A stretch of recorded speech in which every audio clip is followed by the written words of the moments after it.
What up, everybody? Welcome to the IAG Thursday thing, this thing that we do every Thursday. And hey, we're on a roll. We've done 2 in a row.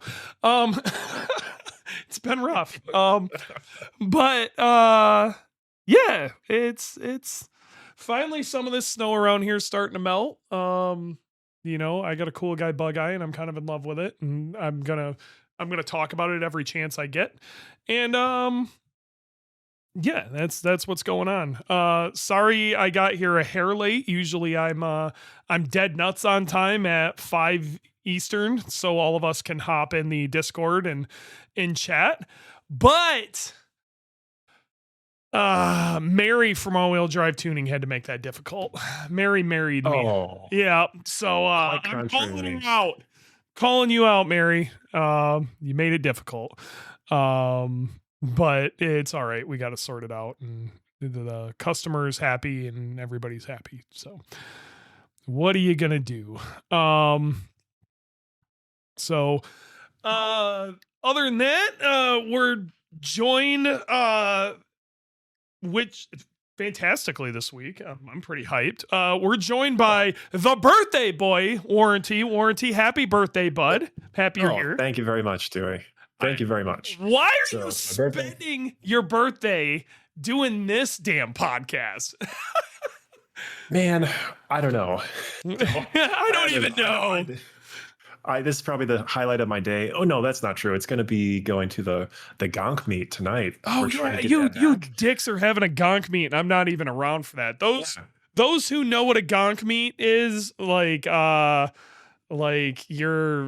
you're in an inside crew, like you know that's some right. shit. But Classic car meets. the gonk that's short for Algonquin, okay. And That's right. what's really funny is where the name came from is even stupider, because we used to have these stickers that were this weird bubbly thing for our crew, and it just said Algonquin with a period on the end, right? And then what Right. happened was they were getting scraped off when we were cleaning the ice off our windshields, and one of them just said gonk. Like, they scraped the first part of it off, and we all just like, that's just what we called it. It was due to the Yeah. windshield stickers scraping off, and then gonk stuck, and we became the Chicago area like high crime syndicate of Subaru stuff. We had our grubby little mitts and everything for a very long time. I don't Yeah. think the gonk influence is quite what it used to be, but at one point No, we were a powerful group. that's right. That's right. You moved away, and the center of power kind of weakened. But that's okay. You Right, know that what? monthly meet, we're trying to bring it back. We're all still homies, and I wish I could be up there. Especially, I was even thinking about this when I saw there was going to be a gonk meet. I'm like, how amazing would it be if I just showed up with my new WRX? Like, hey guys, That's a long drive, man. That's an 8-hour drive for but you. it's a So gonk meet. I know. So I'm looking forward to that. That's cool. Yep. We're That's also my update. joined by Jordan, who how you feeling, Jordan?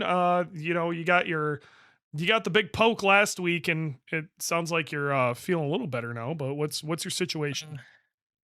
Way better. I feel really good enough. I actually managed to go to the gym this week What? already. All right. Good. Let's go. That's the way. Um, Yesterday I worked on legs because that's probably the worst muscle group I have on me right now. And then Okay. today, since I already did legs, I worked on my upper body, like chest, a little bit and tries. And I'm feeling really good. My back's not hurting, or the pain hasn't increased in my back from working out so far. So Nice. Good. Good. hell Yeah. yeah. More of that. Keep going. Our So we'll see how it goes. our thumbnail today was brought to us by really shitty AI. It was really creepy, but then got turned Hey, into our it thumbnail came by out pretty Randy good. at the very last second. But it was as good as it was going to get. Honestly, I was impressed with what it spit out right away, except for some reason it made me a female. And I'm like, Over and over so again. I just kept asking Gemini to, like, hey, like, I'm a dude. Like, Make me a dude. Like, you had this so perfect. You even had the right shirt and everything. Make me a Uh-huh. guy. And it just wouldn't do Yeah. it. It just kept Yeah. giving me the same picture over and over. So I'm a girl now. I don't know what to tell you. Just put your face over it. Yeah. This week, because it's Warranty's birthday and Warranty loves to chat, we decided to do topic salad, which is a whole pile of small topics that we have built up over, weeks and months. Yep. And we're going to converse on a bunch of them and basically give Warranty a hard time for quickly becoming old with the rest of us. Um, Oh my gosh.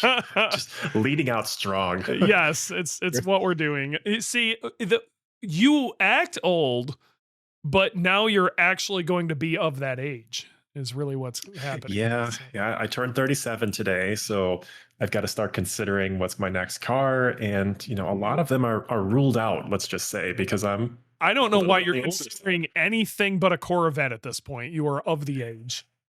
Yeah, yeah. Jean shorts, and I do like New Balance shoes. I haven't had those in a while. There you go, But man. It'll be yeah. great. So we had a bunch of short topics. I figured we could spend like 5 minutes on each and It go we from will there. we will So definitely spend more than 5 minutes on each, but we're gonna okay, well, try. I got to go at 5 central because I got to make a phone call. So we got We'll 45 do the minutes to hit best, it. but at some point we are Okay. going to talk about the prelude. Okay. You're not going to want to miss this because yeah, Okay. it is Subaru related. Okay, so top of the list, a shop in Arizona rebuilt a totaled S209. The shop name is We Don't Lift Racing. Yep. This came up on my Facebook feed. Came up through like Jalopnik, I think. The owner was killed by a drunk driver while changing a tire and never made it to his first track day. So these guys started a GoFundMe and rebuilt the car. And that's a pain in the ass because it was pretty beat up. Took him a long time because the guy got killed 6 years ago, but it's done. And now the shop or like the family is bringing it to a track day. So very cool. I More think of this, that's please. super cool. I like those feel good stories. I hope they do more with it. Yeah. The type of person who buys an S209, the majority of them are they were fairly hardcore enthusiasts. Yeah. That was not an everybody car. And No. it's so whoever owned that, I'm sure like was really in love with that. And that's a tragic way to go. And it's Yeah. really, really cool to hear that, they got it back together. They're doing some things with it. And I hope they do more Yeah. with it. Yeah, I agree. The good parts that I read was the carbon fiber roof was not damaged, so they really just had to find a rear quarter panel from a donor car. I mean, it sounds easy, but it's not. This is It's, a lot of work. It's all physical labor to do this. yep. So, yeah, well done, and props from that. So, next, okay, here's an idea. So, as we mentioned in a prior episode of the podcast, the fines for violating CAFE, which is the corporate average fuel economy, are now $0, which means there's nothing to stop a car manufacturer from building cars that have bad fuel economy. Here's an idea. No penalties for CAFE violations could mean we see more regular cars sold with manual transmissions, not just more sporty cars. What do you think about that, Dewey? I think you're starting to see a lot of companies, but Subaru, for sure, seeing the requests for manual transmissions again. Yeah. And I think their big holdup was a CVT will get better gas mileage. It just will in most Yeah. cases, and it was a holdup for them to stick a manual in there. And I think we're gonna start to see that again. That's really Yeah. exciting. Um, and it also like there's so I think we're gonna not only see manual transmissions start showing up, but I think we're gonna start seeing in the near future more sporty models of existing cars showing up. Yeah. Especially since all of these cars, a massive number of cars are running turbochargers these days, it's not hard for them to throw a spicy tune on it and call it Right. a GX or a red line or something, add a little spicy flavor to it, throw some fun colors on the inside of it and on the outside and a set of wheels and add 5 to 7 grand to the price tag. And Yeah. yep, I would like to see, I want to see more of that. I do. I want to see it. It's actually amazing what manufacturers have done with boring cars. Now make some of these boring cars slightly less boring and maybe we'll care a little more. Yeah. Yeah, I agree. I tend to overthink these things, as you know, Yep. and putting a manual transmission in a car is pretty easy. I don't know if we'll see more sporty cars. Probably. I'd love to see it, but you have to sell that car for multiple years. And if something changes and the violations are no longer $0, well, maybe you have to cancel that car right away. And so they could lose money by not getting all the years of sales out of it that they wanted. Or they'll just neuter it. They'll just put Well, a bad tune that's on it. that's the beauty of doing a spicy version of an existing car. Yeah. Is you just kill that like the entire line doesn't go away. You just kill that model. Right. And I think you're gonna see a little bit of that. And that would be fun. I think we'd all win for Yep. that. You know what won't do that? What? The Prelude. Oh, come on. We haven't gotten there yet. Okay. We haven't gotten there yet. Okay. So what I want to keep it super related for a little while longer, That's which is the VBWRX. Don't say that. The VBWRX clearly has a lot of tuning headroom. Yeah. So they did that for probably emissions purposes. Who knows? But you don't make a rail flat torque curve from 1800 RPM to 6000 RPM without having a ton of headroom left in that turbocharger. Yeah. So Which they do. now, even if the cafe fines are $0, people still want a fuel efficient vehicle. Yes, they want to buy performance, they want to buy all these things, but nobody's ever going to say no to higher fuel economy. So there's always going to be some kind of analysis that goes into it. That's where my mind I goes. agree with that, but also there is the if you drive a manual transmission correctly, like if you Yeah. drive it with the mindset of I'm trying to save gas, you will save fuel. Right. And That's right. a WRX only makes as much boost as your right foot tells it to. Yep. And you get all the safety standards with it. EyeSight works with the manuals, which is pretty cool. Yep. So you get adaptive cruise control, you get emergency braking, you get everything. So, okay. Next is, favorite piece of Subaru related content this week was Flatiron's tuning. They swapped an STI 6-speed transmission into a VB WRX, and it was easy. So I loved watching this content. let's chat about this here real quick. It isn't like Okay. Flatiron's Tuning is the first one to do this. A million people have done it. Right. P&O makes a spacer specifically for Yep. the VB is slightly longer. So if you're using a VA STI drive shaft, you need to make sure you have the spacer. So like there's already a beaten path to it, but I got to be real. I didn't look into it too much. I knew how close it was, but it's interesting seeing John take an approach at that and things that he thought were interesting. And one of the things that really blew my mind is the rear bushing with a STI linkage. Okay. There's a rear bushing that the linkage goes into. The bolt holes were already there and threaded for it. AKA Subaru built this chassis with the intent of sticking a 6-speed in it, like a proper STI 6-speed in it. They still are building that with the threaded holes and everything. Like there's no reason for them to have it there if they weren't going to do it, which once again plays into there was going to be an STI version of this and they didn't make it. Right. So there are holes there in the chassis or whatever that are meant only for an STI 6-speed transmission that are not otherwise used. Yeah. So that's as obvious as you can get. John said that they had to cut one small tab, which is fine. That's very easy. Any Yeah. shop could do that for you. I It's could probably stupid do it stuff. myself if I Yeah. had to. Easy, easy, easy. Now they're not the first to do this. I don't No. want to say that. And I know P&L's had that spacer for a while now, but the concept is I didn't know that people were doing this in any huge number. The WRX had a terrible sales year. It was about, call it 11,000 vehicles. Mhm. When I bought my 2015 STI, it was about 30,000 and 10,000 of them were STIs. The other 20,000 were WRXs. So how many of those people could possibly be STI swapping it? 1,000 per year? I mean, not enough for me to hear about it. And that's what I was a bit Yeah, I bet it sketchy wasn't even worried about. that. I Yeah. I doubt that P&L's sold even 1,000 total of those spacers.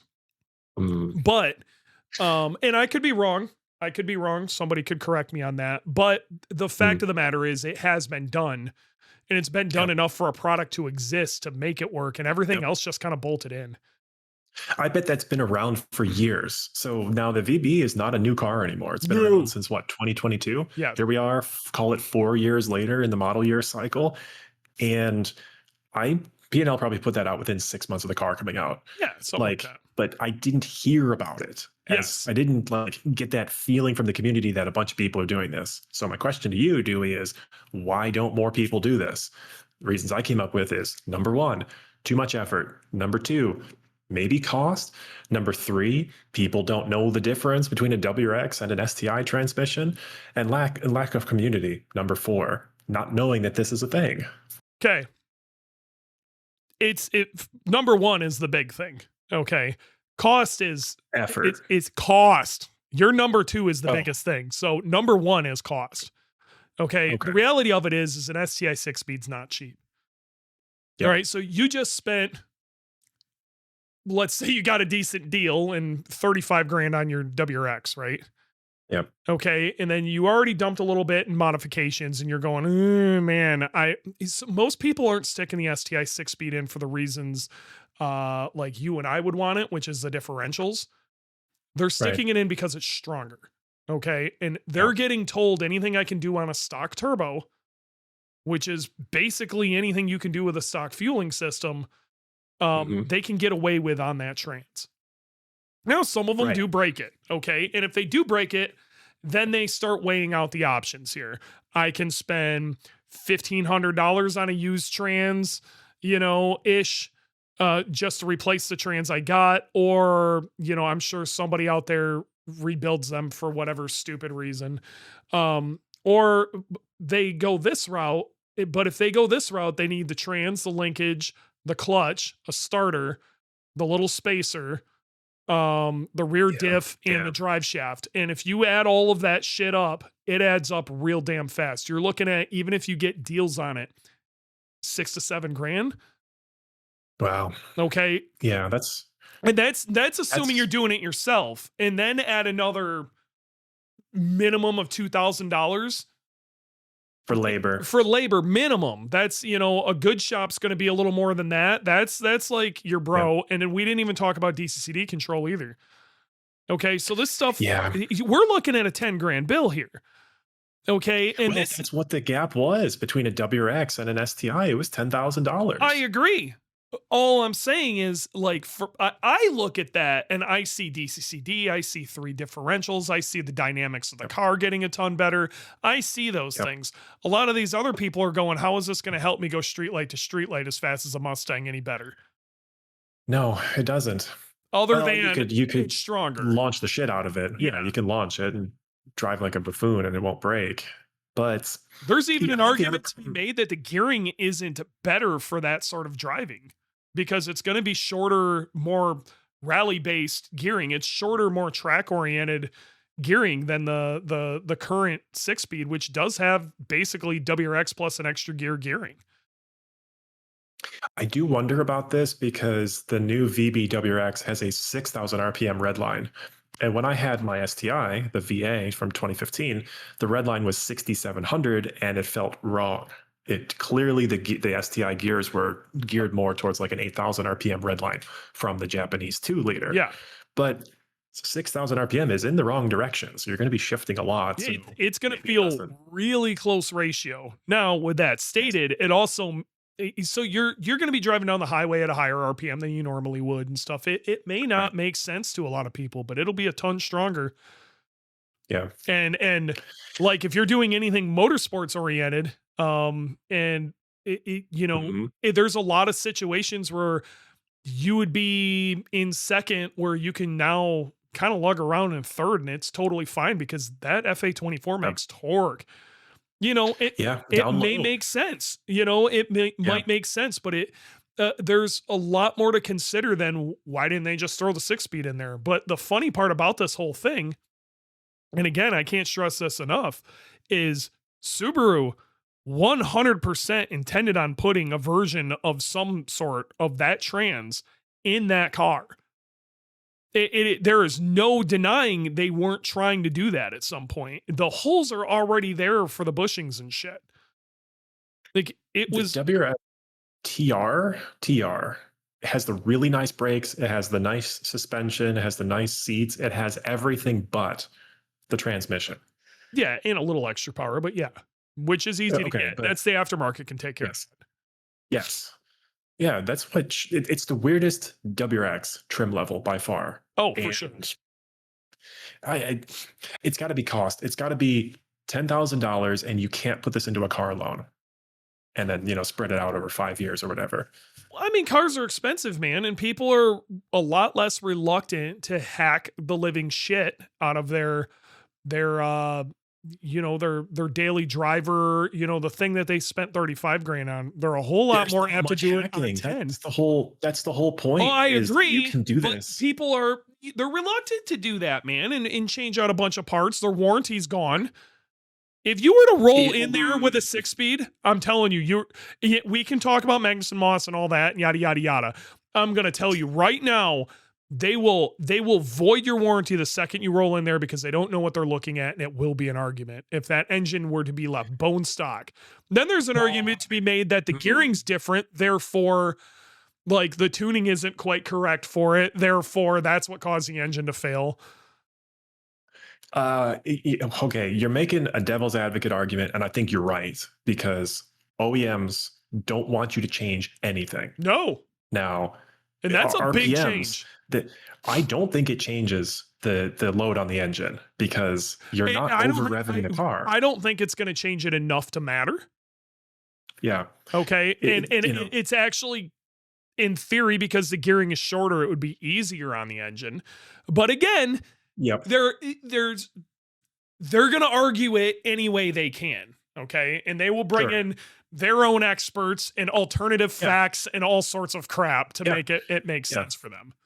It's a modified car, and Yep. that's just a yes or no question. Versus, they're not going to think about it at all. It's very basic. Do not pass go. Do not collect $200. But the last thing I'll say on this topic is, why didn't I think about this and do it? And I think it comes down to the fact that in principle, Subaru stopped selling an STI, so I don't want to give them my business. I don't want to buy a WRX and do it myself. Now the BRZ is great. It's always been the BRZ. It's gotten better. You can take my money there. But you say all of this and understand that the VA WRX, like, not very many people did STI 6-speed swaps in those either. I wonder about this because it was a hassle with all the little parts to STI swap a VA. What we don't know is how much needs to be done for a VB. It was literally the same thing, bud. Well, Except okay, so you didn't use the spacer. It was the same thing. okay, so what was it? The control arms were a little bit different. It has Brembo brakes. You can get Brembos on your WRX. It's 5x114 hubs. The hubs are a certain size. You and I have talked about this. It's not just the STI 6-speed and the differentials and DCCD. It's I'm with all you. the little parts. All I'm trying to say is it wasn't super popular on that either. Probably because the STI existed. Okay. Yes. But now that it doesn't, I am surprised I don't see more people doing it. But then again, there's not a lot of people pushing the envelope with this. Like, people are just not excited about the VB. It's the best WRX It by is. far for power. You can get over the styling. you know, it's It's the just best. made It's the best on paper. I will give you that. okay, okay. It's the best on paper. That doesn't necessarily mean it's the best WRX. It's not. Okay. Well, two more things I want to say about this. Sure. Two more things I want to say about this. John Cooley, his presentation style is very dry and nerdy, so I don't watch a lot of his content. But this time I was enthralled. I was like, give me everything. This is amazing. Well, there you go, John. You got warranty seal of approval. Oh my God. I was in it. So okay. And the last thing is between the BRZ oil pan, which was kind of an issue, kind of not, and this STI 6-speed swap being so easy, this is kind of a failure. I don't know if it's a failure of the community or a failure of marketing, but it certainly does not make Subaru look good. And it seems like it's led to lower sales because people didn't have that belief that the BRZ was going to be fine on track. They were worried about RTV and they were worried about blowing engines. I can tell you right now, they were really. It did hurt BRZ sales and GR86 sales of people worrying about RTV or everybody just thought those engines would spontaneously combust. I mean, you want proof in this? Tom O'Gorman has, I think, still has a new BRZ and refuses to take it on track because he's scared shitless he's going to blow it up. Yeah, this is a problem, and people are automatically jumping into the comments saying the FA24 sucks. That is not true. It's not true. Really good engine. It's a really good engine, but it's a marketing problem. Well, I mean, and I think that's why I get all hyped up when I see guys like ASM, like Andy up there at ASM is he threw that FA24 in, and he ran a full season of GLTC on it and was right there at the bleeding edge in the front. Mhm. And multiple times got pole, won a bunch of races. Yep. That is a very basic car. And then you got guys like Jeremy Bailey who are beating the living snot out of it and proving it. And then you also have Nick at Subi Mods drifted his all last year and still on the same engine, turboed, beat the shit out of that car. It's all in just how you approach it. But man, you get a couple. People are still running around saying Subarus blow up head gaskets every 20 minutes. Yeah, I'm saying it's a marketing problem. It needs to be fixed. So the WRX. See, you got guys like Jamie in the comments screaming about Subarus are slow, except he's blowing up god tier BMW engines. So I mean. Their marketing is good. On this topic, tomorrow, Dewey, the Chicago Auto Show starts tomorrow. It's a media day. It's just a one-day media preview this year. I hope the vibe is completely different from last year. Last year, Subaru told us, almost verbatim, stop talking about the STI. Well, you and I had a good laugh this week. It boiled down to, I'm going to go there and say, hey, buddy, you remember when you blew me off last year about the STI? Well, your boss seems to think it matters now. Care to comment? Oh my God. I wish I could be there to interview this guy. I want to interview this guy. Hey, remember last year when you were just a complete dick? Do you remember when you basically told us to go the fuck away? And stop asking about an STI. It's never going to happen. And then your boss and your boss's boss also have now came to the conclusion that we were right and you're an asshole. So how does it feel to be, just a complete waste of human function? Well, it's rough out there, man. But, I don't know what to say other than I'm going to try to ask as many questions and get them to tell me to go away again. So I watch this show called Shorzy, and he gets interviewed all the time by this guy named Jory Jordan, and it's the Sudbury Sports Kids Report or whatever, and it is. Oh, and Shorzy. Yeah. Oh my God, it's too funny, and that's how you got to approach it. Like I wrote one of these in our chat the other day. I was like, they say crippling depression is characterized by intense, persistent feelings of sadness, emptiness, hopelessness, and that severely hinder daily functioning. What's the comment? What's your comment on how wrong you were and how much of a cock you were last year? I want you to just annihilate this guy. Like, don't even let him like say anything. Just like basically just berate him and leave. Yes. Because he obviously just all he is a talking head. They go there with a script, like, and they don't know They don't want to be anything. there. No, they Right. don't want to be They there, and they wanna be don't there. know anything. Yeah, yeah, and they're just getting annoyed by regular media people, and then even more annoyed by people like you and me who they think have no idea what's going on because we're just social media. So you aren't great at delivering reliable information, or maybe nobody trusts you to keep it secret. A secret. Do you blame your parents for your failures, or are you man enough to own this one? This is perfect. This is exactly what I need to ask. He just smack his nuts, dude. I mean, oh god. Oh, so next one. WRX leases can be had for as low as $359 a month. Honestly, before we even talk about that, we need to talk about the fact that there's a base model again. The WRX got cheaper. Yeah, by about $3,000, which is, call it 8 to 10%. It's a big deal. That's not a small discount, and you really don't lose a whole lot in the car, other than I think you do go back to that base style infotainment thing in the middle, like it's pretty bad. Like, I'm not gonna lie, it's real bad. It is. But it's real bad. But it's back. Okay, the base is back and it's cheaper, and it gives people a cheaper option to get into a VB. And you can lease a VB for a very reasonable amount too. So I think that's super cool. But I have a theory on this. And what's your theory? My theory is they're quickly trying to run through as much inventory of that chassis as they can. Yeah, I believe it. I think been selling well. I think they literally are already looking at that as end of life. Well, after call it 4 years, that's a short term, but it's not without precedent. It's happened before. They're already looking at whatever this new STI thing is.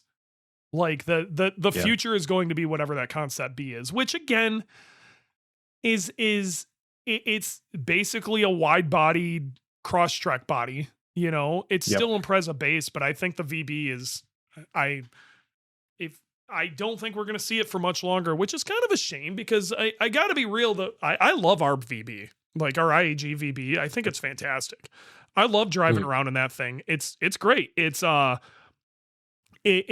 makes the right amount of power after you lower it and get the over fenders painted, and you get the right stuff on it. It's got an STI wing and all that on it. It's great. We've got the one with a little nicer infotainment in it. And like I've said this before and I'll say it again, you can really feel the potential in that vehicle, and it's good. I genuinely enjoy cruising around in that thing, and it is a generational upgrade from the last WRX for sure. And it is an incredibly good daily. It's an incredibly good daily. But it just is not exciting enough for us, as the enthusiasts. And I think that's what killed it is, even the nicer models still look like a base model with a bunch of unpainted plastic on the side and stuff. And it just really bugged people. Yeah, it was divisive styling for sure. Yep. A lot of people liked it. A lot of people hated it. It did look good once you made a show car out of it. But before, not my cup of tea. But I can't say that I remember a time when they had lease deals this cheap or 0% financing for 72 months on a WRX. They're just trying to get it off the lot in any way they possibly can. Yeah. And so, all right. Yeah. Next topic. Actually, I want to rip through this really quick. Crosstrek hybrid. It was announced last year at the Chicago Auto Show. Now it's available. I went and ran the numbers because the hybrid system does add to the cost of the car. The short story is it's not a good deal. At best, the cost of ownership is the same after 100,000 miles. And at worst, it costs more, about $1,500. Those lower gas costs do not offset the higher price tag. That's kind of sad. What are we doing here? That's a shame. And it's because you remember the conversations we had last year. We're like, if they were to have this hybrid system give some sort of performance boost or some gain to this, we might, Yep. you're going to get people a little more excited, but it's not offsetting it enough to where Yeah. there's got to be a value add there, and there isn't. Right. Now, I did all my analysis at current gas prices, and if they were to double, you would start saving money, but not right now. So, How much better gas I mileage will. does it get? It's 36 mpgs versus about 32, 33 combined. So not I'm sorry, that's not enough to like. If it was mid no. 40s, we would have a conversation. But Well, for the Hondas, the front wheel drive cars, they are in the mid 40s. So they get to get the benefit, and Subaru with full time all wheel drive does it. So part of it is you're just playing with physics here, but yeah, the price is not right. I wanted one of those cars. We had this whole long discussion. I was more hyped about that than anything else at the auto show last year. But I don't think the power is even available. The way these hybrid motor systems work, I looked into it more. Engineering Explained has a really good video that came out not too long ago. You basically always have to drive one of the motors. So if you want to go faster, you have to drive, gas engine plus electric motor. There's no other way to do it.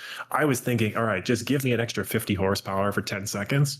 Turns out it doesn't work that way, and it never will. so is it more like one of these like you've got bikes all behind you? Is it kind of like an assisted bike? It's kind of like an assisted bike. That's right. You always have to put something in and you get something on top of it, but you can't really separate the two. Well, I don't care then.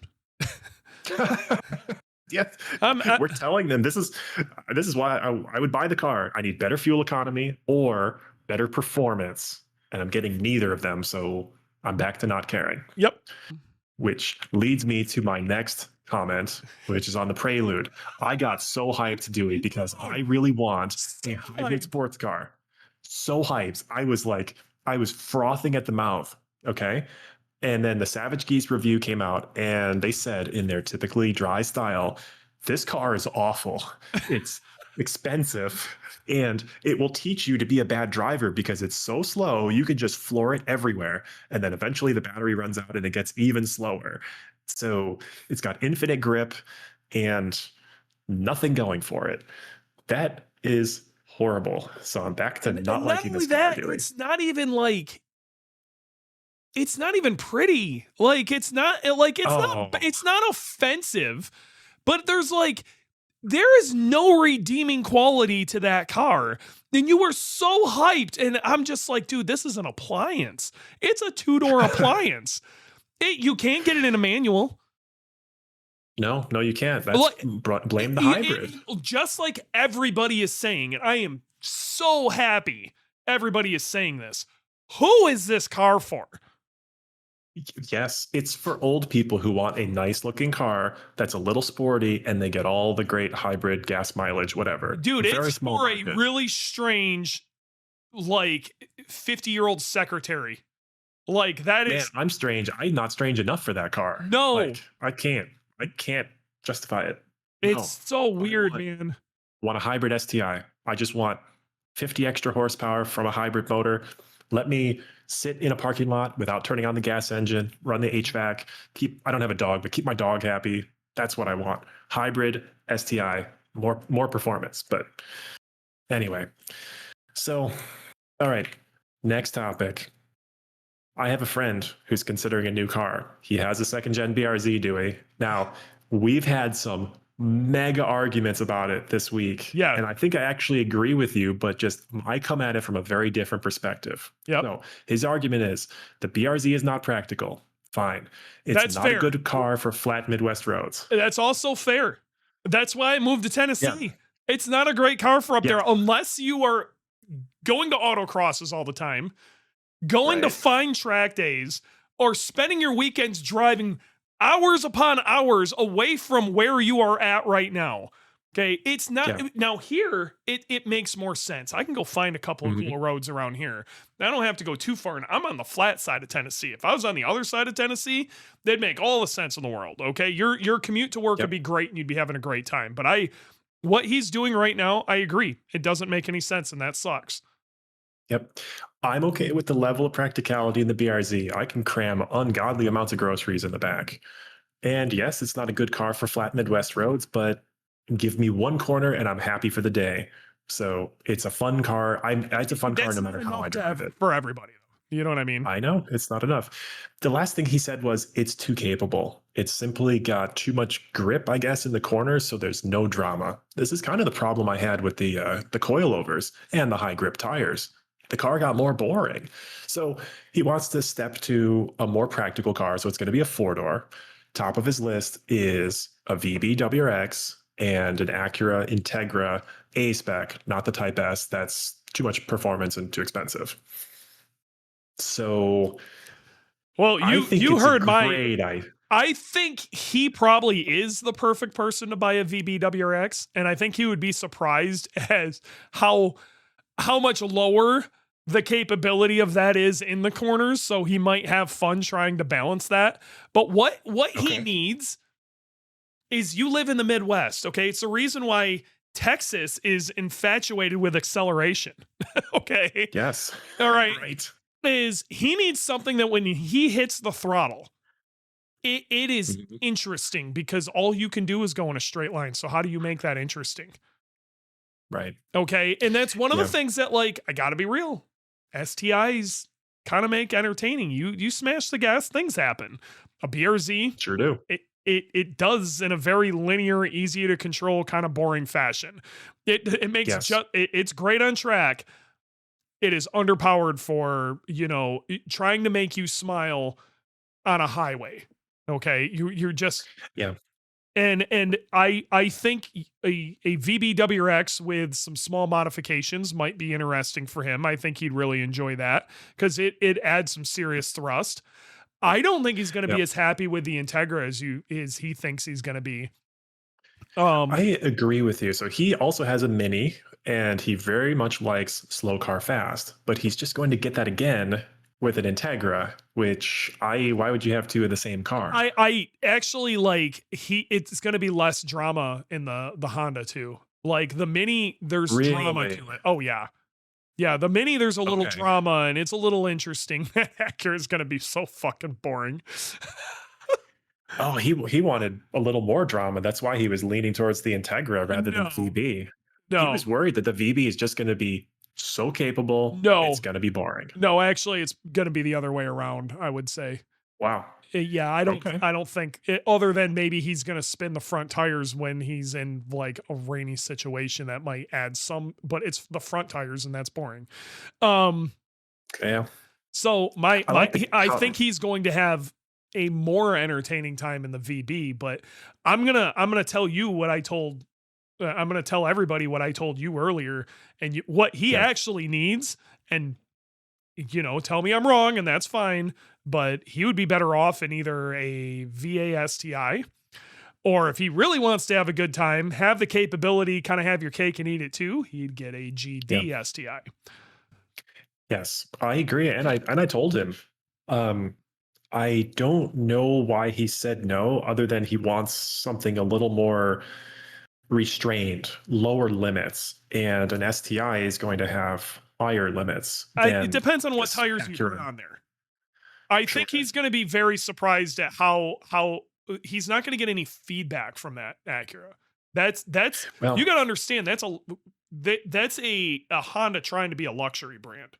They're trying to cut it, you out of the experience. it's a Civic Si, but then they've tweaked it towards mini, petite, grand touring cars. So it comes with grand touring all seasons. It's going to Exactly. be So quieter you're inside. taking an appliance and now you're trying to remove you from the experience of an appliance. The Civic Si Is an is appliance. supposed to be. It's supposed to be a fun car. They all come with mechanical limited slip front diffs. They've got no power, so it's slow car fast. Go drive it. Oh, I haven't. Yeah, I'm that's asking what you. I'm trying So to tell you, man. Go drive it's it. not enough. No, It's not the right he's gonna balance. Okay. he's gonna be so bored out of his fucking mind, especially if what he's trying to compare it to is a Mini.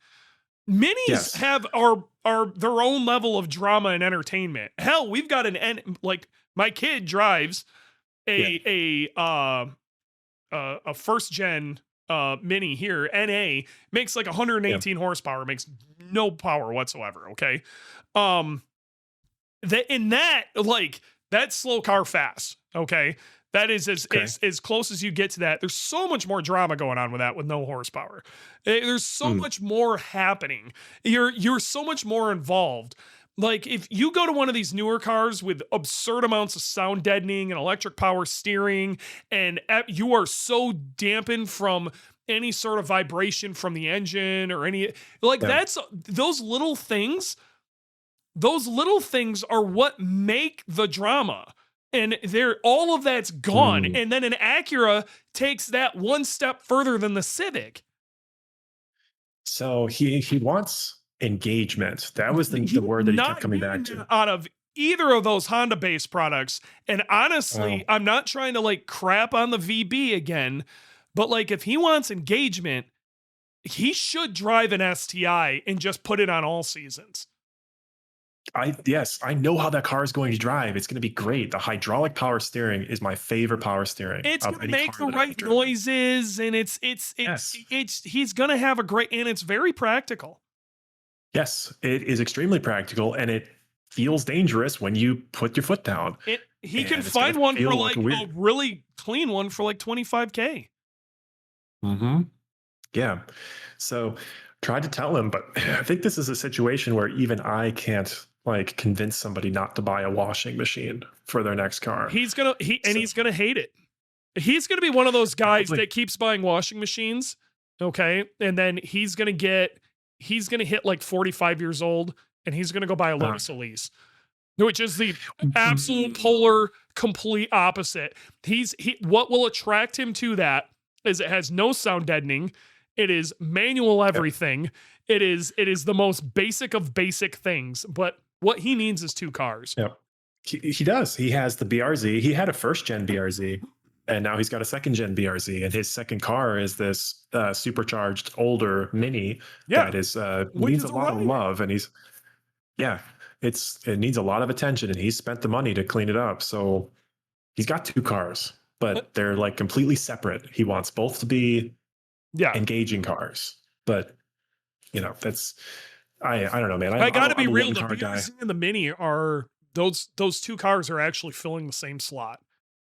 That's what I told him. That's what I told him. But he'll never give up the Mini. The Mini's too old to make it a daily driver because it's got its No, that's problems. fair. Like, And if he loves that thing, he loves it. If he's trying to yep, find a something interesting that is yes, more practical, this is why so many people bought STIs.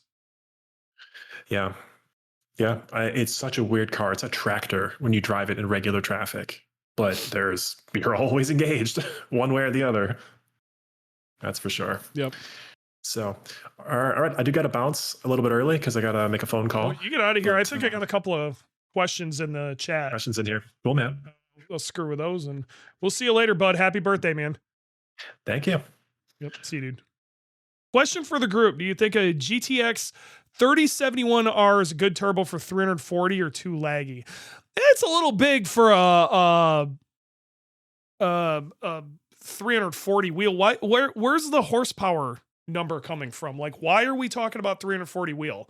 Um, like 340 wheel, you could damn near do on your VF48. Like, if you're trying to make it kind of interesting or whatever, that I would run that way. I would maybe play with your stock turbo a little bit.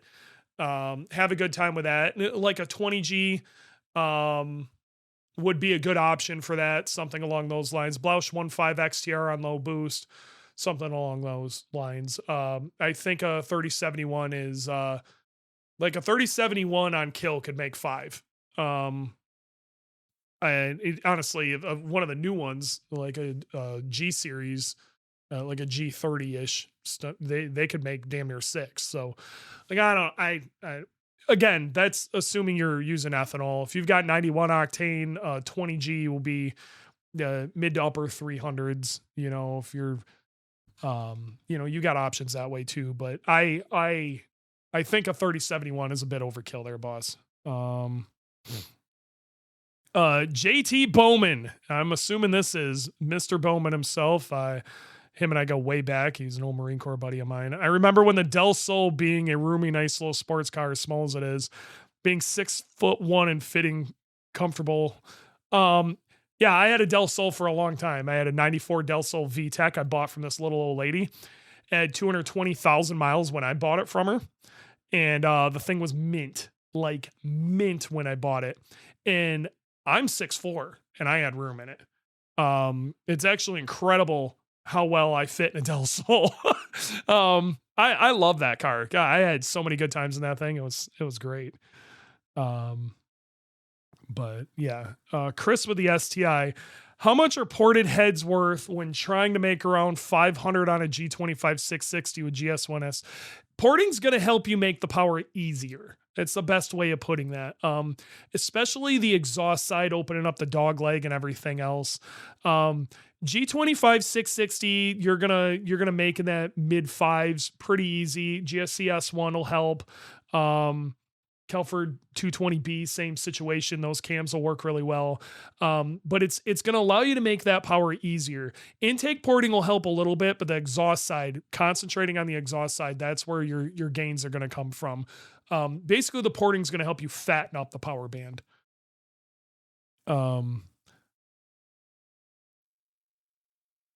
Kano, I've been told that 3076 is too big. If it's going E85, it's way too big, dude. Like I said, your stock turbo can damn near make that.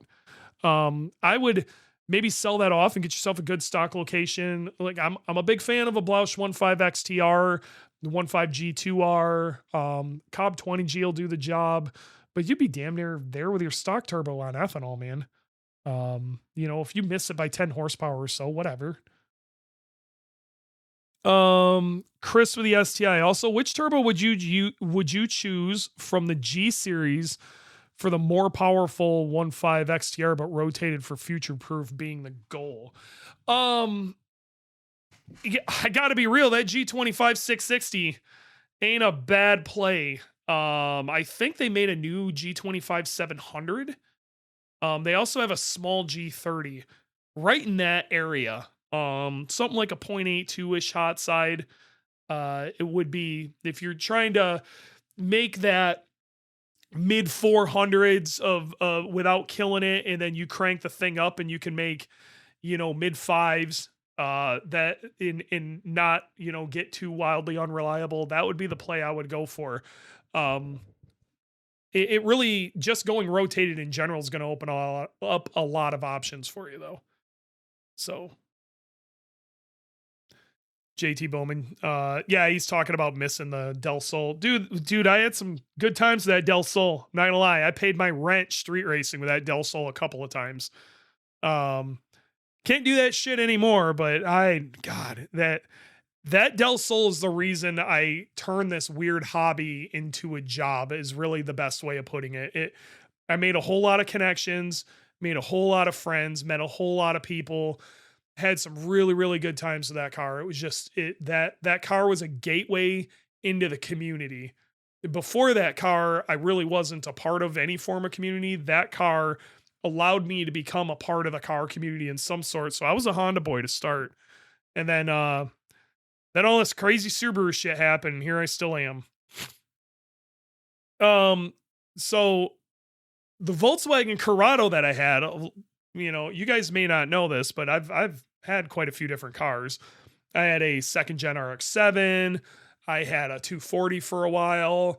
One of the first cars I ever got that was kind of an enthusiast car, though, was a 1990 Volkswagen Corrado, which has a small single overhead cam, 4-cylinder with what they called a G charger, which is a supercharger.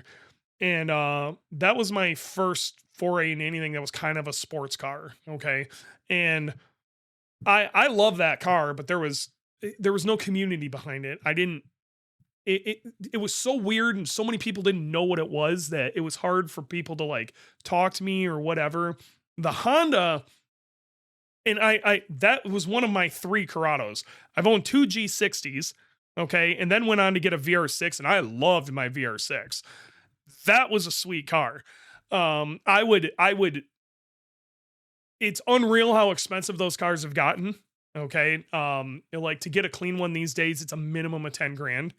And it's really not worth anything more than like 3 or 4, but that is, in my opinion, the best front wheel drive car ever made. right behind it being like a first gen Mini. And I've driven some really good Hondas, but it was really good. It made all the right noises, just a ton of fun to drive, handled great. It was awesome. Um, but the Honda, because I met other people with Hondas, allowed me to get into the community. Nobody knew what a Corrado was, so it was really hard to like it to start those conversations. The Honda allowed me to have conversations with people. That's I met a lot of these people being associated with a shop. When it was RPM back in the day, and then East Coast Performance and all of that. That's all Jacksonville, North Carolina stuff. And then the East Coast Performance forums came up, and um, it was a lot of that stuff. Actually, I think it was originally Performance Freaks forums, something like that. Either way, um, that's where all of that came from. And like I started meeting people, and that's how I got out to the meets and met all these crazy, wildly eclectic, insano people that influenced a lot of what I became as a car person today. And I met the guys who ended up running East Coast Performance, but I didn't even realize I was hanging out with like legends like Rich Homer, the guy with the Supra out there, was not only a street racing legend but like a big power import legend within the United States. Like I didn't realize how influential that man was until many years later.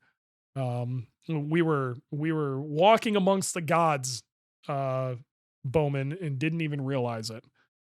So it's crazy, absolutely crazy. Um, Sorry, I'm got the sniffles. If you had to choose an IAG 750 long block or a 950 short block with stock heads, and which cams would you choose? I would get the long block.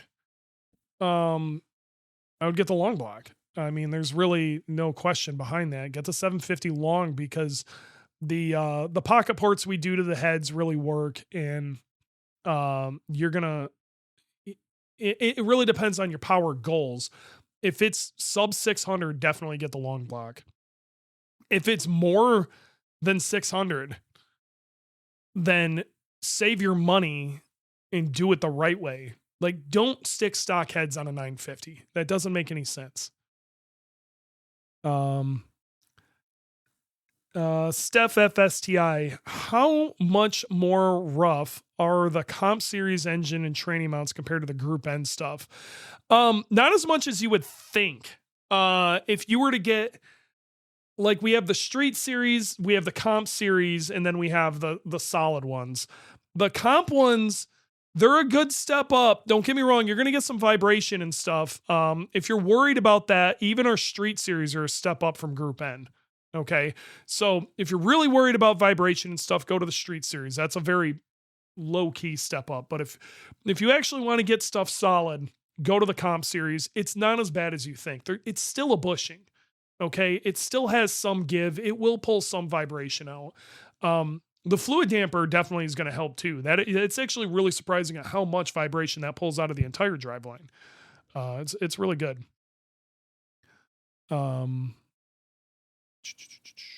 Brad, FCs are the shit. Yeah, I loved my FC. I almost traded my FC for an FD, and like I had no way I was so poor. And I made a lot of dumb decisions, and I was young, and I had really nobody to guide me in any way. And I put myself in weird debt situations. And honestly, one of the stupidest things I ever did was buy that WRX, but it ended up being one of the better decisions I ever made because it became one of the most reliable cars I've ever owned. But yeah, FCs are cool. And I would love to have an FC again. I'd love to have a turbo too, done correctly. It's very easy to get those things to about 300 of the wheels, and that's all I'd ever need. And it's just a complete riot of a vehicle. Love to get one, but I mean, they go for crazy amounts of money, and then keeping those things on the road these days is getting harder and harder by the day. So, um, Serpent Wolf, nobody knew the SVX, but it was still allowed getting deepening into Subarus, but maybe it was the thing is you'd meet Subaru guys and Subaru guys would know what it was. You know what I mean? The problem with the area I was in is with the Corrado is there was no Volkswagen guys. Okay. And I gotta be real, there really weren't even Subaru guys when I first got my WRX. There were like 3 of us that had WRXs and like we were all kind of in on it. And like just before I got out, there started to be more and more, but like there were not very many of us when we first got it, but we at least had each other, but there were no Volkswagen guys, none. So, yeah, it was different. It was, you said, Chris, 600 retract is the end goal. Okay. Well, if you're looking for 600 horsepower and you're trying to track it, you need to pump the brakes on the whole thing. Okay. What you need is a 950 D-stroke long block. Okay. You want the head work because it's going to make that power easier on less boost. And you want to try to have as wide and fat of a power band as you can. And you want it to be happy at high RPM. This is D-stroker all over the place. Okay. If you're willing to knock 100 horsepower off of that, then the 750 is great for you. If you're not willing to knock 100 horsepower off of it, you want to do it right, pump the brakes, hold on, wait for us to maybe have a sale or something like that, and get yourself a 950 D-stroker long. Okay? I can't stress it enough, Chris. Don't try to put something together within your budget right now and it not be correct. Because what you're going to do is ask it to do something it's not built for, and you're going to do it all over again. And then your budget's going to double. Just do it right the first time. I'm going to tell you, multiple people in here, you know, Greg's a good example. Greg up there will tell you the same thing. Greg at Cosmic. Just do the right thing the first time. If you try to make something happen, it's going to go bad. You're going to hate your life for it. Mary's in here too. Mary will tell you the same thing. Brad will tell you the same thing. Anybody who's been doing this long enough, D. Alex Butler's in here listening. He'll tell you the same thing too. If you're right on that edge, dude, just wait and do it right. Can't stress enough. Kano, I'm building a motor for it slowly now. Closed deck, all the fruits. Currently an unopened 257. Dude, just do the stock turbo. Build your engine before you start getting silly. Will take a year or two to build it. I can't stress this enough. Don't build your own engine unless you really know what you're doing. And if you really know what you're doing, you're going to know if you should build that engine or not. Okay. The engine building is definitely a Dunning-Kruger curve thing. And way too many people are crawling up the peak of Mount Stupid and don't even realize it. Yeah. Some Subaru guys know the SVX. It was often the first owner people knew. Yeah. The SVX is its own animal, man. Anyone kept an eye on second gen twins pricing? Curious if it's cheaper to FA24 swap a first gen or get it. So right now, Kelby, it is definitely cheaper to buy a blown up first gen and get an FA24. Okay. If you do it right, do the work yourself, even with buying the link, you're talking like you find a blown up BRZ for $3,000. Okay. You're going to have 5 to 6 in the engine, and then you need a link and some other goodies. You're still only creeping over, you're like, what, 10, 13, somewhere in there. A decent second gen is still going to run you over 20. And if what you're planning to do is, you know, beat the snot out of it, run it on track, that's the play. It's cheaper to find replacement body panels and all sorts of shit, and you really don't care as much on a first gen. Dude, just get the first gen. There's also tons of used parts out there for the first gen. Get the first gen and swap it. If the plan is to go beat the shit out of it, do the first gen. I am pissed. Listen to what he's saying, Chris. Do a proper turbo sometime. Yes. Yeah, Kano, I can't stress this enough. Listen to what I just said to Chris. I'm saying this to everybody else. Do it right. Do it right the first time, or you're going to hate your life. Okay.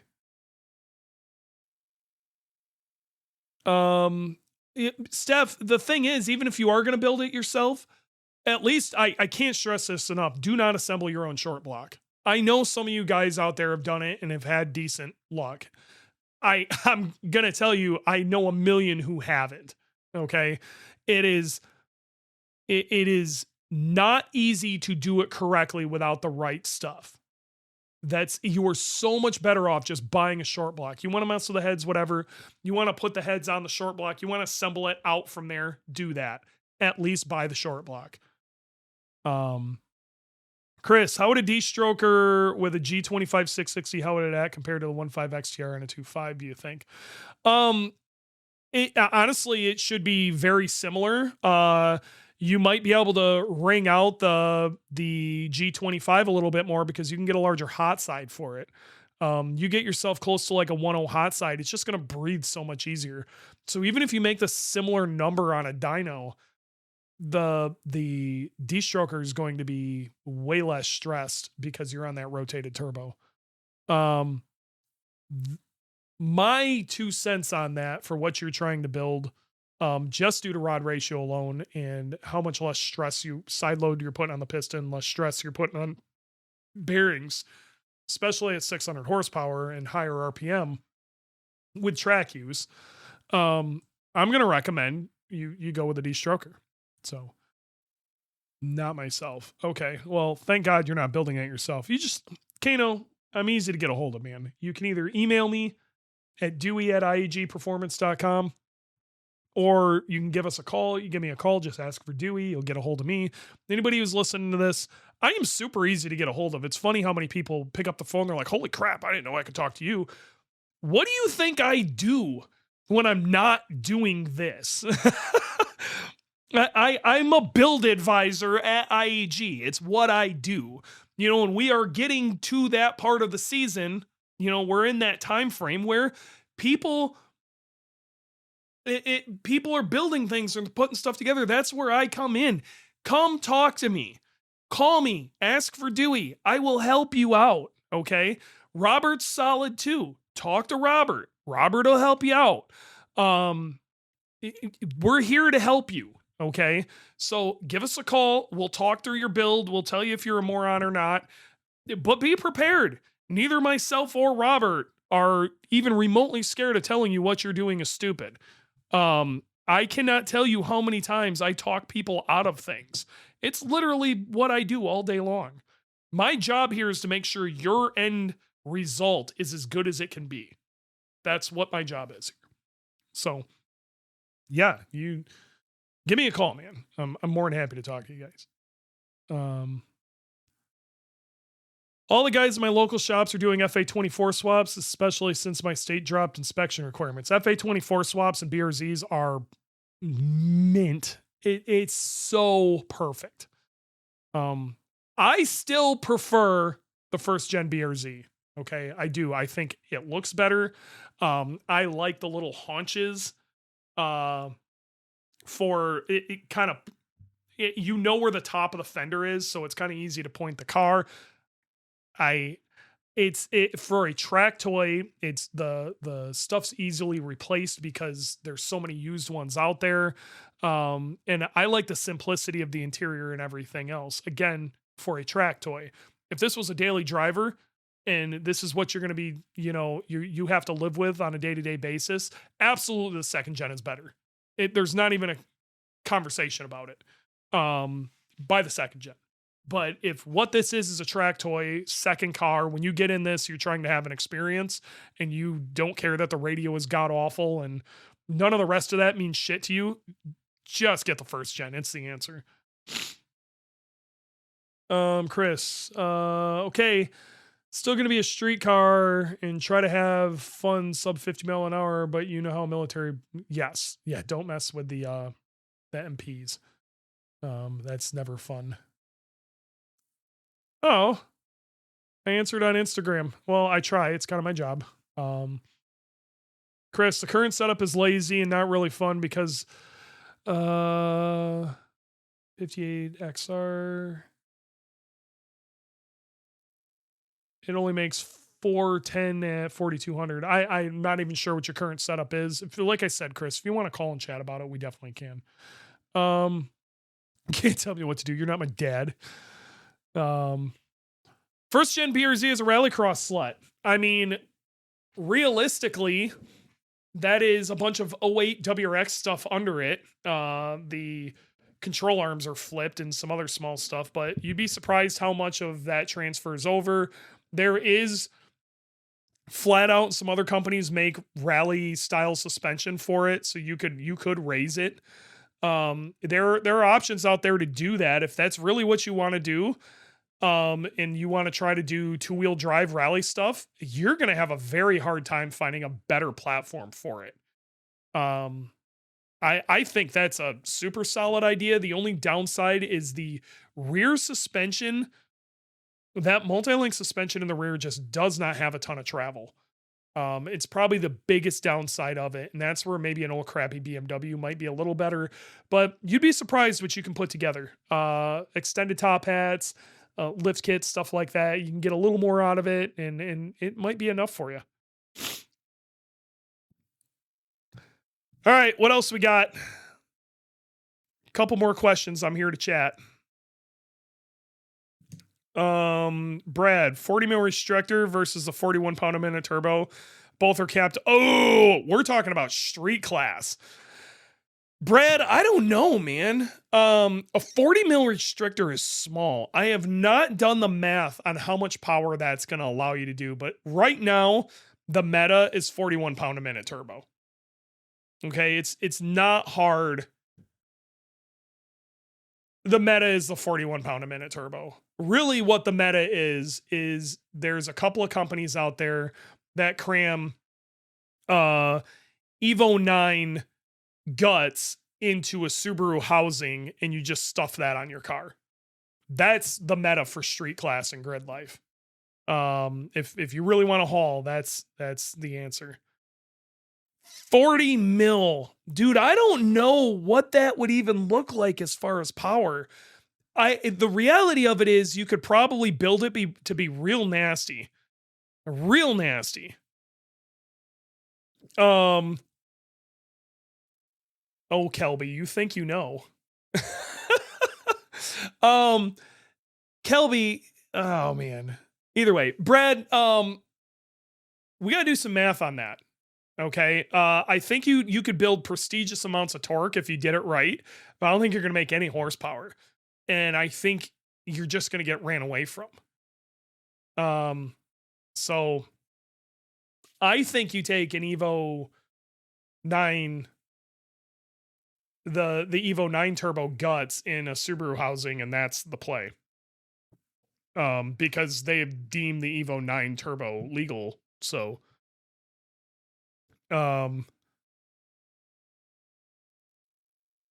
you don't even have to shove it into a VF. I don't recommend doing that. Like, if you want to hit me up, Brad, I've got a spot. You can find a turbo.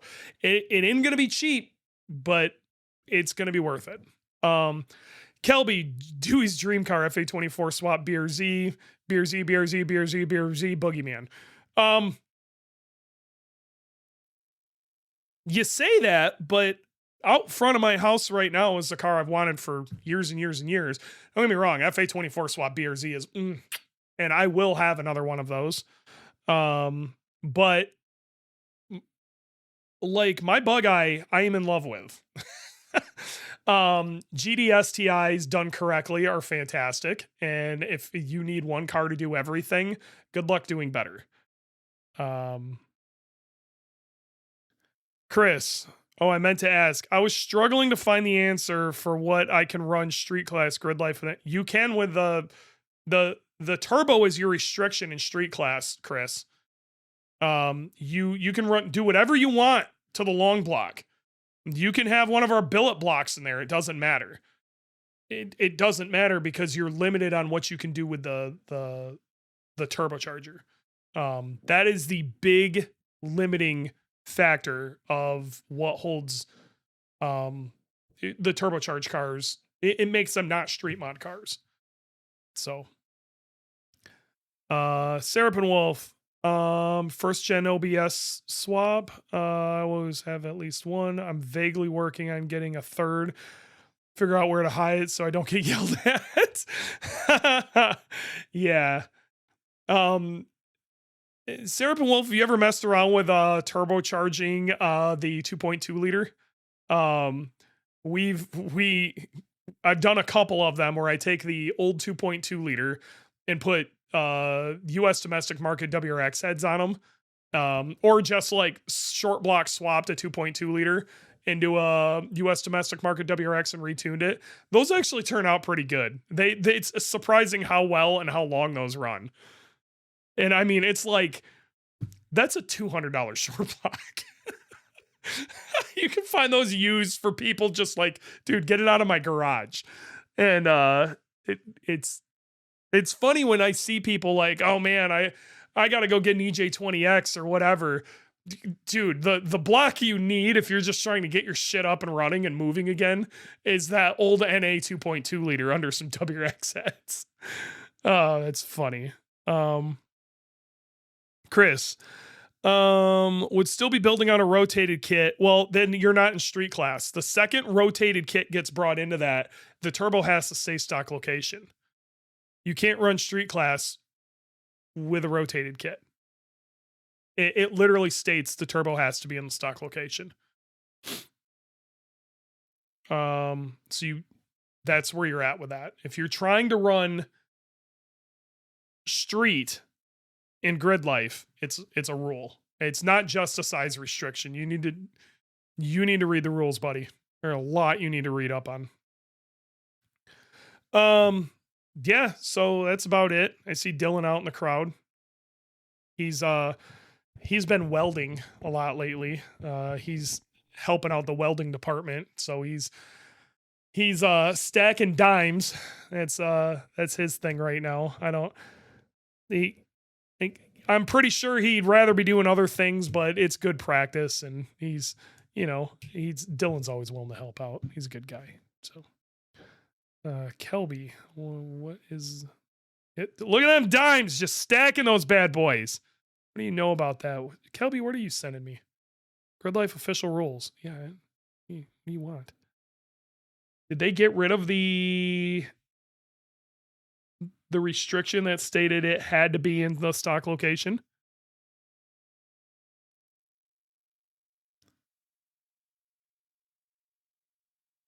Turbocharger upgrades to factory turbocharged cars must be stock frame and remain in the stock location. It's right there. I don't know what to tell you, big dog. Oh, it's for Chris. Okay. Too many people. All right. I think we're gonna call it.